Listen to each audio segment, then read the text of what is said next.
Je vais revenir sur un certain nombre de structures symboliques qu'on trouve dans les religions du livre.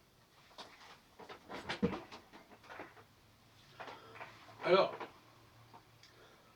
je voudrais surtout parler du rapport de la nuit et de la lumière, des ténèbres et de la lumière, qui marque les tout premiers versets du premier chapitre de la Genèse. J'en prendrai un exemple. Le sculpteur, il part d'un matériau, par exemple d'un marbre, et il va le couper, il va lui enlever des éléments.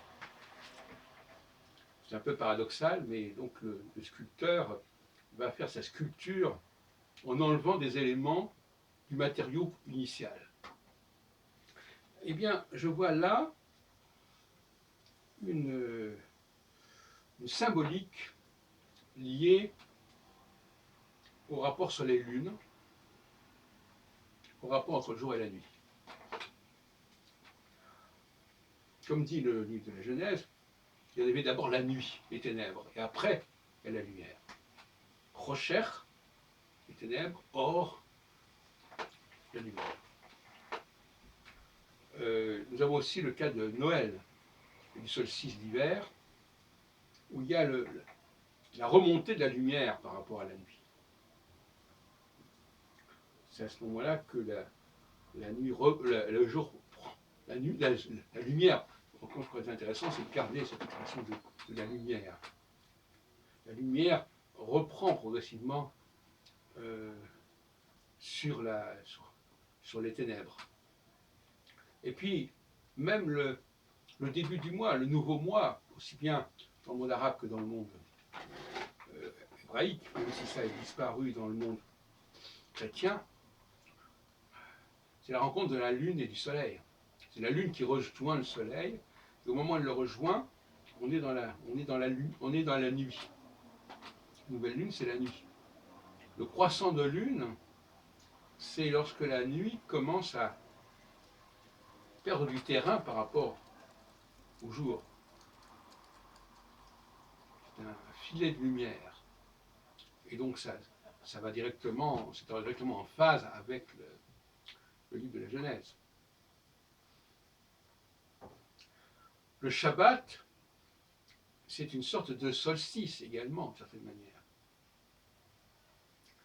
On part de la nuit, et progressivement on va vers la lumière.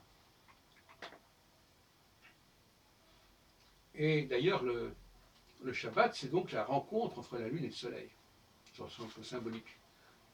C'est un peu la même chose que le début du mois, Rosh Chodesh. Chodesh voulant dire Chadash, c'est-à-dire voulant dire nouveau. Le début du mois, Rosh Chodesh, le Shabbat, c'est lorsque la lumière commence à poindre, commence à apparaître.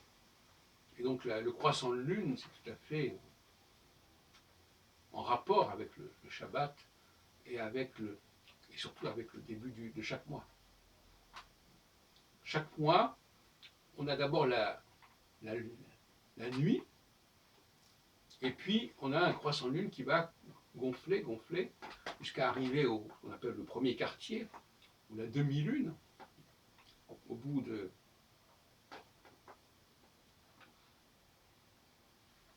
quelques jours, on a une demi-lune qui est intermédiaire entre la nouvelle lune et la pleine lune. Donc s'il faut 15 jours pour arriver de la nouvelle lune à la pleine lune, la demi-lune, c'est une semaine. Ouais. La semaine correspond à cette demi-lune, à ce quart-lune.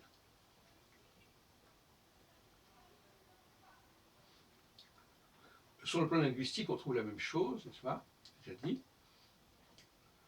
On en a parlé d'ailleurs dans nos derniers cafés philo. Le mot long, c'est la nuit. Le mot court, c'est le jour.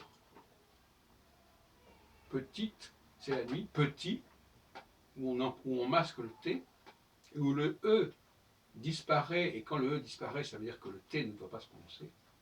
Le E est le marque. Dans ce cas-là, le E n'est pas une voyelle, c'est un marqueur consonantique qui indique qu'il faut entendre la consonne. Et au niveau, alors là, si vous voulez, la nuit, c'est une sorte de totalité, quelque part. C'est la totalité. C'est la matérialité, c'est l'élément brut qui va être sculpté, et en sculptant, il va y avoir des éléments de lumière qui vont surgir, qui vont apparaître. Donc il faudrait peut-être repenser quelque part le Shabbat. Et ce qui est intéressant, c'est de montrer que les prières du Shabbat, notamment il y a la fameuse formule du Lecha Dodi, qui est et aussi la lecture du Cantique des Cantiques, le vendredi soir. C'est pas rien. C'est un hymne d'amour. Et c'est l'amour de la lune et du soleil, bien évidemment. Et quand la lune rejoint le soleil, elle va passer nécessairement, elle va enclencher un processus où progressivement la nuit va disparaître et ce sera la pleine lune. C'est une façon de parler parce que la pleine lune, c'est pas vraiment le jour. Enfin, symboliquement, c'est le triomphe de la lumière.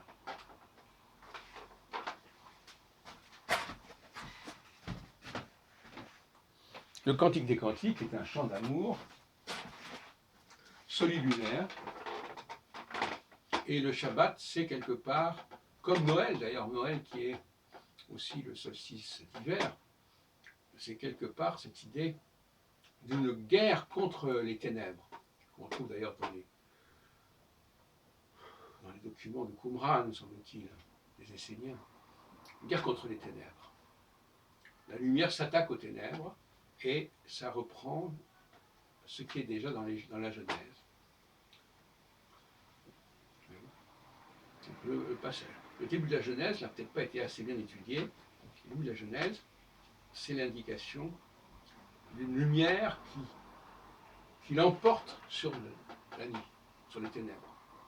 Or, le Rocher.